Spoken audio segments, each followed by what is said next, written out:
this section of training, we're going to explore consonant blends and clusters. We'll provide a summary of this topic, provide some teacher tips on instructing students with these patterns, and do a quick pronunciation demonstration. Just for reference, if you are in the basic training, you will find the blends and clusters located in Deck 2 of the basic deck. If you are in kindergarten training, you will find the blends located within the kindergarten basic deck. Let's begin by going over the terms blend and cluster. Both blends and clusters are made up of consonant sounds. A blend has 2 consonants. A cluster has 3. The difficulty with blends and clusters is that they add complexity to words, both regarding the visual appearance of a word, which can become significantly longer, and from an articulation perspective, where producing words with so many consonants in close proximity can be difficult. When we're pronouncing blends and clusters, generally our S blends and clusters are easy to pronounce. This is because S is a continuous sound. It easily blends into the consonant that follows. When producing L blends, we want to avoid adding a schwa in front of the L, just as when we learned the pronunciation of the L sound. We want to avoid saying ul for an L blend, and instead keep the sound of the L clipped. So for the blend BL, we would not want to pronounce it as bull, which adds the schwa in front of the L, but bl, as in blue, blend, and blow. The R blend poses a similar challenge.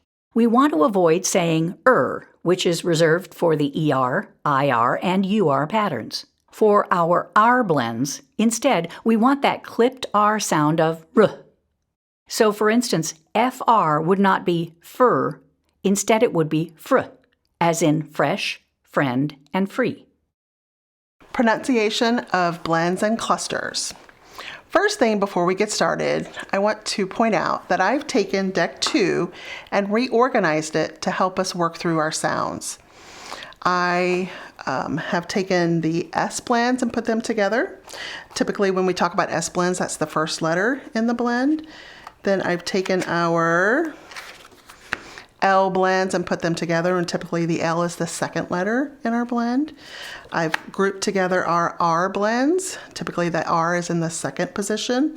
And then I have our clusters, which are 3 letters, 3 consonants, and then I have our ending blends put together.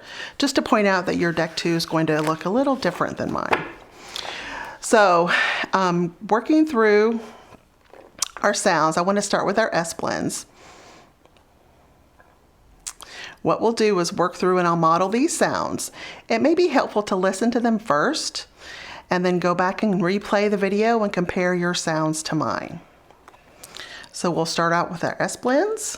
St, sp, sn, sk, sm, sk, swa, and then our lonely little twa.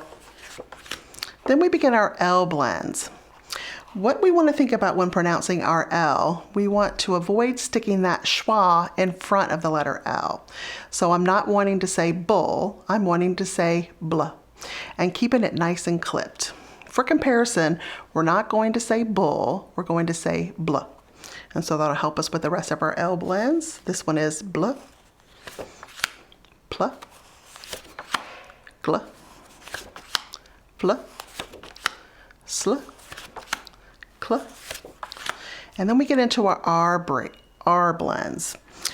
With our R, we want to make sure we're pronouncing our R correctly. So we want to say bruh and not burr.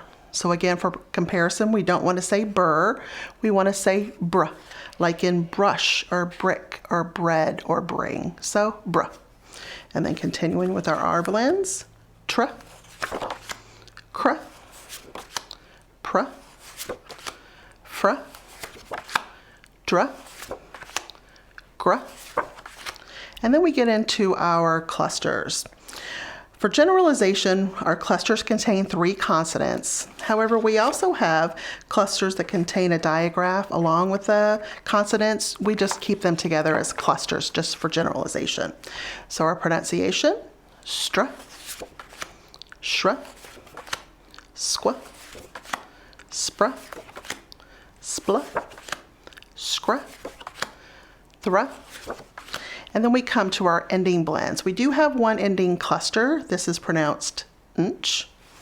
And then our ending blends, pt, nt, nd, mp, ft, kt, ulk, and ult. Something your ear may have already noticed. For our ending blends where the L comes after the vowel, you want to say ulk and ult, more of that back of the throat sound, because this comes after the vowel. What we'd like you to do now is replay the video and compare your sounds for blends and clusters to mine. So teachers, when we tap out blends and clusters for spelling, we want to make sure that we separate the blends and the clusters. Let me do some examples for you. So the first word, block, b-l-ok. Smell, s-m-e-l. Fridge, f-r-idge. For our clusters, you still want to separate them. Strip, st-r-ip. Throne, th-r-o-n. Squid, squid. For our ending blends, again, you want to separate the ending blend for each sound for one sound per finger. Raft, r-a-f-t. Best, b-e-s-t. Pinch, p-i-n-ch. And that's the example for tapping out blends and clusters. I'd like to give you some context for how consonant blends and clusters are addressed in our OG lesson plans. In the kindergarten lessons, blends are explicitly taught one at a time. Blends that are very common or may be difficult to pronounce are often taught for 2 days in a row. First grade lessons, however, follow a slightly more aggressive pace. Instead of spending 1 day on each blend or cluster, we often group them together by common feature. For example, we may opt to teach 4 or 5 different S blends at one time, or 3 or 4 R blends together. This supports students' ability to generalize pronunciation. In second grade and up lesson plans, blends and clusters are explicitly taught in the pre-second grade lessons. They are not explicitly taught in the grade level second grade plans or in the other grade level plans. Instead, on the screen and in your manual, you'll see some options if you find yourself working with an older student and they have difficulty pronouncing, reading, or spelling these patterns. As you look at the list on the screen, notice that it progresses from least supportive to more supportive as you move down the list. Option 1 assumes that students have sufficient mastery and you would not teach blends explicitly. Again, this is the stance the lesson plans in second grade and up take regarding blends and clusters. Option 2 is to focus your attention on the most problematic patterns, ending blends and initial clusters.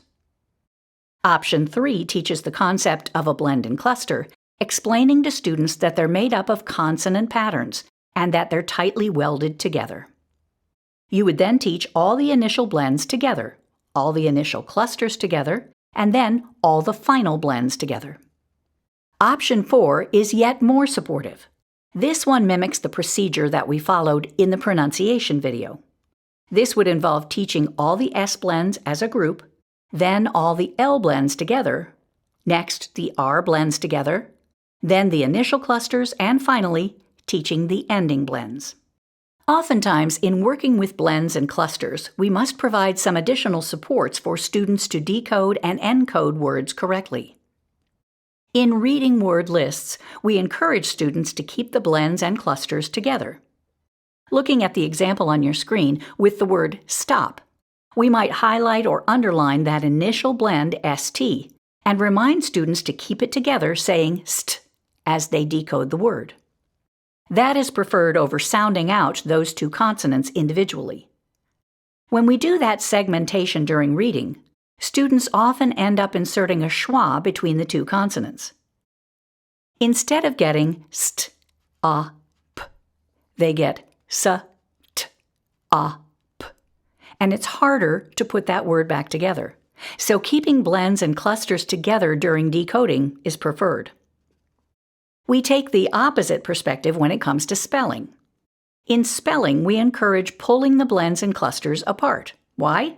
Those sounds are so tightly welded together, it's often difficult for students to hear all of the consonant sounds in that pattern. As a result, they end up omitting one of those consonants when they write the word on their paper.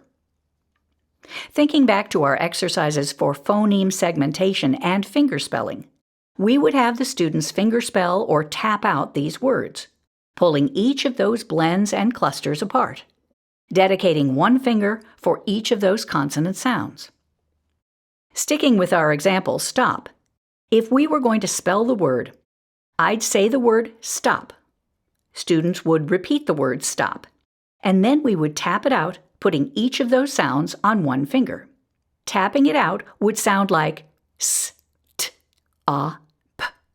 And again, that should support students in hearing and then recording all of the consonants on their paper. This concludes our section of training on blends and clusters.